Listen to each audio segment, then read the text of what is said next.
Beredar video perempuan yang menjadi penjual kambing atau belantik di media sosial TikTok. Dalam video terlihat seorang perempuan berambut panjang sedang menurunkan kambing dagangannya dari mobil untuk dijual.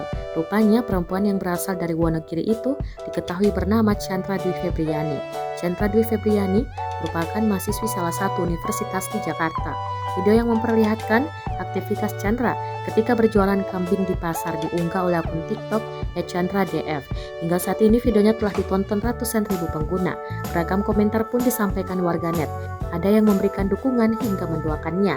Saat dikonfirmasi Tribunnews.com, Chandra Dwi Febriani atau akrab dipanggil Yaya ini merupakan perempuan asal Kabupaten Wonogiri, Provinsi Jawa Tengah. Ia menjadi mahasiswi jurusan Bahasa Indonesia, salah satu universitas di Jakarta.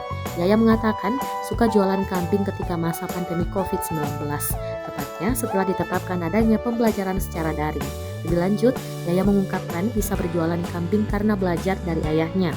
Semenjak SMA, dia sudah ikut ayahnya berjualan kambing dan sapi, hingga akhirnya dia memberanikan diri dengan berjualan kambing. Yaya berjualan kambing setiap 5 hari sekali di Pasar Purwantoro, Kecamatan Purwantoro, Kabupaten Wonogiri. Dalam sehari, kata Yaya, dapat menjual 5-7 ekor kambing. Ia mendapat raup untung Rp100.000 per ekornya.